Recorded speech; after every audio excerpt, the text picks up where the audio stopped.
warahmatullahi wabarakatuh. Assalamualaikum warahmatullahi wabarakatuh. Alhamdulillah pada kesempatan kali ini kita bisa ketemu lagi ya dalam pembahasan mata kuliah dasar sistem kontrol pertemuan yang keempat ya. Nah, pertemuan keempat ini kita lebih fokus pada power supply, transducer, signal condition, dan amplifier. Jadi kita bagaimana kita fokus pada power supply dalam sebuah pengukuran ya, sebuah pengaturan, kemudian transducernya, kemudian signal conditionernya, dan amplifier ya. Nah, kemudian kita lanjut. Inilah sistem pengukuran ya. Besaran mekanisme strain, force, pressure, moment, torque-nya, displacement, velocity, acceleration, mass flow rate, dan lain-lain. Nah, ini termis ya, head fluid, specific head, thermal, conductivity, dan lain-lain. Kemudian elektrik, voltage, dan current ya. Ini adalah sistem pengukurannya. Kemudian di sini dapat kita lihat bahwa sebentar, ini kayak kurang tampil nanti. Sebentar, ini dulu. Oke, sip. Nah, di sini sistem pengukuran di sini kita lebih fokus pada yang pertama bagaimana komplement sistemnya itu sendiri dalam diagram alih pengukurannya. Yang pertama power supply, kemudian ada transducer ya, kemudian signal conditionnya bagaimana, kemudian amplinya bagaimana, amplifier ini memperbaiki atau menguatkan ya sinyal yang terima dari transducer ya. Kemudian recorder ya. Nah, kemudian dari recordernya akan diturunkan kepada data prosesor, kemudian controller ya, kemudian proses pengontrolan ya. Kemudian ini berkaitan dengan energi engineering analysis ya. Kemudian command generator, nah ini yang akan dikontrol. Kemudian di sini ya power supply ya. Nah, power supply di sini sebentar, saya gedein dulu. Sebentar. Nah, sebentar. Kekecilannya. Oke, sip. Nah, power supply di sini memberikan energi yang dibutuhkan oleh komponen-komponen aktif, benar ya. Jadi tidak ada power supply, maka komponen-komponen yang ada di dalam sistem sirkuit itu tidak akan berfungsi, gitu ya. Kemudian power supply dapat berupa tegangan AC dan AC, benar ya.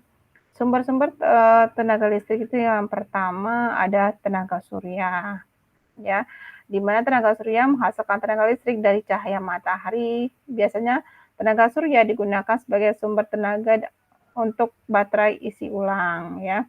Tetapi sekarang ini sudah ada yang disebut dengan solar engine atau mesin surya. Komponen utama dari solar cell adalah tenaga surya itu sendiri, kemudian kapasitor dan sirkuit pemicu. Nah, kemudian cara kerjanya, ketika terkena cahaya, tenaga surya mulai terisi pada kapasitor, sehingga kapasitor akan menyediakan tenaga listrik setelah voltage dan kapasitor bertambah. Otomatis sirkuit pemicu atau trigger circuit akan bergetar. Nah, ketika tenaga pada kapasitor sudah terpenuhi, ya, sirkuit pemicu akan memicu SCR ya untuk mengeluarkan tenaga yang sudah tersimpan jadi tadi ke kapasitor untuk menggerakkan atau memfungsikan. Ya, jadi ini salah satu power supply yang digunakan adalah tenaga surya. Ya, tenaga surya di sini terdiri dari panel-panel yang dapat menyimpan yang dapat mengkonversi energi listrik menjadi sebuah tegangan ya, menghasilkan sebuah tegangan, kemudian disimpan melalui kapasitor ya. Kemudian dari kapasitor ini baru bisa dialirkan ke sirkuit ya, berapa energi yang kita butuhkan gitu ya. Nah, sekarang penerapan solar cell ini ya rata-rata di tempat-tempat yang sulit untuk mendapatkan tegangan dari apa ya namanya pembangkit ya, misalnya kan di sini sebuah misalkan di lampu taman gitu ya. Nah, penerapannya banyak sekali ya. Kebanyakan ini diterapkan di lampu-lampu jalan raya sebenarnya ya, untuk mengefisiensikan penggunaan solar cell atau cahaya matahari yang dimanapun kita bisa dapatkan gitu ya. Cuman dalam solar cell ini salah satu kekurangan dari solar cell ini adalah kapasitas penyimpanannya tidak terlalu banyak, kemudian perawatannya agak susah, rumit sekali ya, agak susah. Jadi memang perlu tenaga ahli dalam perbaikannya gitu ya.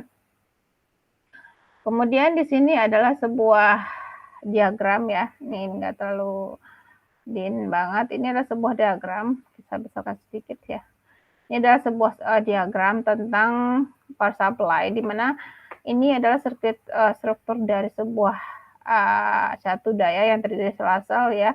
Ini reverse command voltage dioda yang digunakan ya. Ini sebuah dioda yang digunakan untuk mengarahkan arus tadi ya. Kemudian main specification-nya ada tipe-tipe yang banyak digunakan dalam penyimpanan ya. Misalkan di sini dia bisa menyimpan 1,5 ya.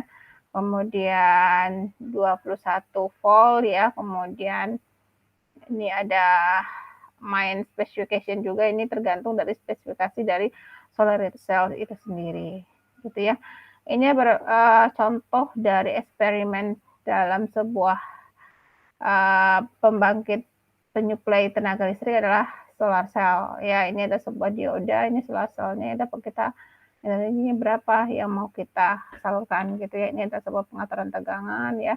Kemudian ini beban yang dikontrol ya. Kemudian untuk mendapatkan arusnya bisa kita menggunakan rumus I0 ya, experience dibagi dengan A kate ya, kemudian V dikurangi IRS ya. Nah, kemudian dikurangin 1 ya, kemudian dikurangin dengan IL. IL itu adalah arus yang terdapat daripada beban ya, di mana I kecil dari 0 dan V tegangannya harus besar dari 0 gitu ya, karena sesuai dengan rumus hukum Ohm ya. Hukum Ohm itu adalah tegangan berbanding lurus dengan arus ya, berbanding lurus juga dengan beban ya. Kemudian kalau untuk mendapatkan tegangan, mendapatkan arus ya,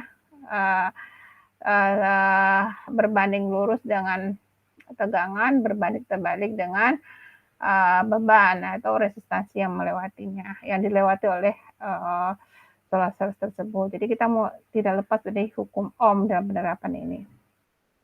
Ini juga ya, ini juga solar cell gitu ya. Nah, ini penerapan solar cell ya.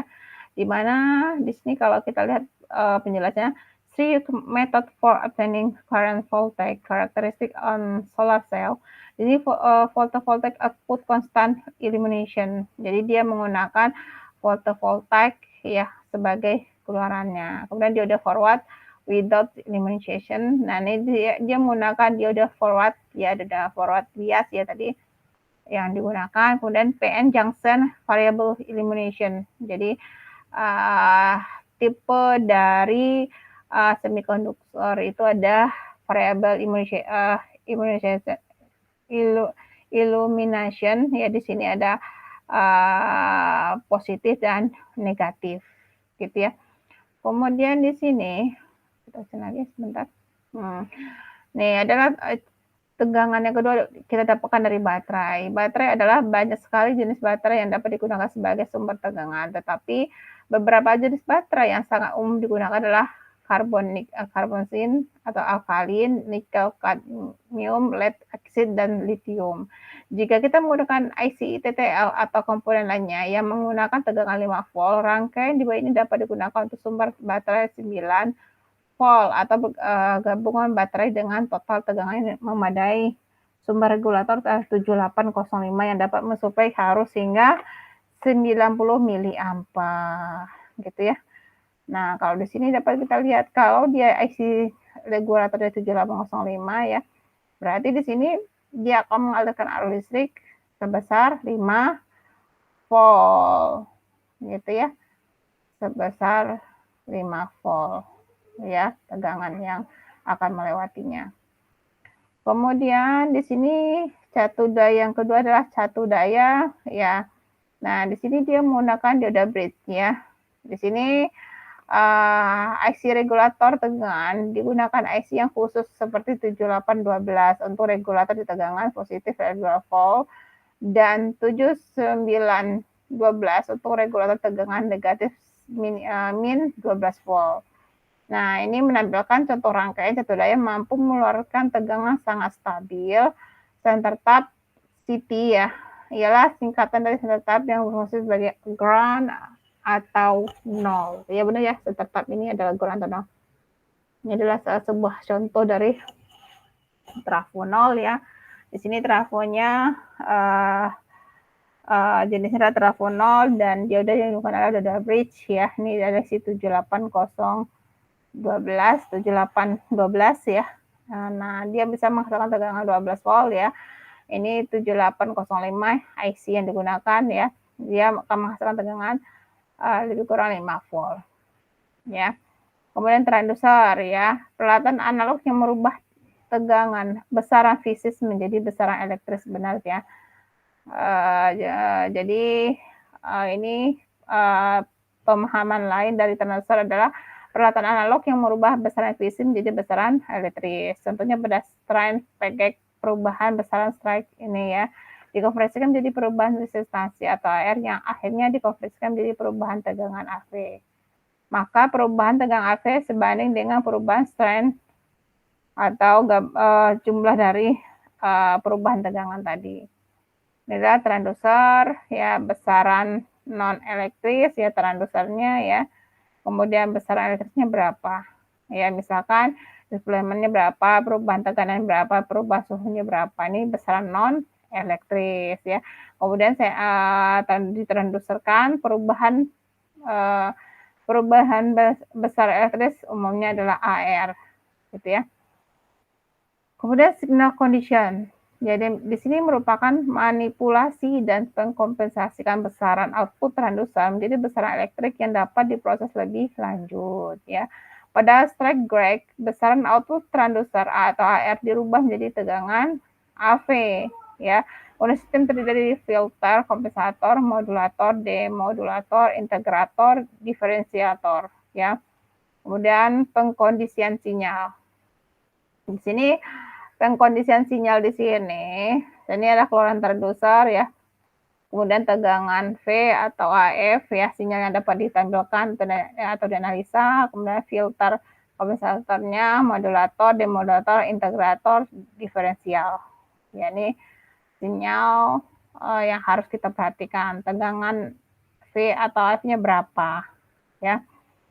Kemudian amplifier ya, amplifier di sini menaikkan besaran sinyal tegang keluaran sinyal konvensional. Bila keluaran sinyal konvensional hanya berkisar milivolt atau kurang, maka amplifier akan meningkatkan 100 sampai 1000 kali menjadi 1 sampai dengan 10 volt. Ya, jadi dia menguatkan ya. Jadi menstabilkan gitu ya tegangan yang kita inginkan. Kemudian recorder adalah alat untuk tegangan voltmeter yang dapat langsung menampilkan atau merekamnya. Kemudian recorder dapat berupa analog atau digital ya. Kemudian keluaran amplifier adalah sinyal analog yang dapat ditampilkan oleh analog recorder seperti osiloskop, osilograf ya. Kemudian digital recorder merubah dahulu sinyal analog menjadi sinyal digital untuk kemudian ditampilkan atau disimpan gitu ya. Ini tentang recorder gitu ya. Jadi ini tidak banyak ya slide-nya. Jadi kita fokus di sini adalah catu daya sebenarnya ya. Catu daya itu bisa dari solar cell, bisa dengan kita membuat sebuah rangkaian ya, rangkaian dengan menggunakan beberapa AC amplifier ya. Tadi kita contohkan ada 7805, 7812 ya. Nah, kemudian transducer merubah sinyal kondisi tadi ya menjadi satu signal yang kita inginkan ya. Kemudian amplifier ini adalah signal conditioner dan amplifier. Signal conditioner ini sinyal inputan yang diterima sesuai dengan karakteristik dari sensor itu sendiri. Kemudian amplifier itu menguatkan besaran yang seharusnya kita dapatkan, gitu ya. Itu jadi intinya di pelajaran ini fokus pada bagian yang kita mengetahui ya gambar umum tentang power supply yang digunakan ya dalam sistem pengukuran, kemudian bagaimana kita menjelaskan transducer ya sinyal kondisi yang dilewatinya, kemudian amplifier yang digunakan untuk penguatan gitu ya. Ya itu ya tadi ini proses data prosesor tadi ya, recorder mengulang tadi ya.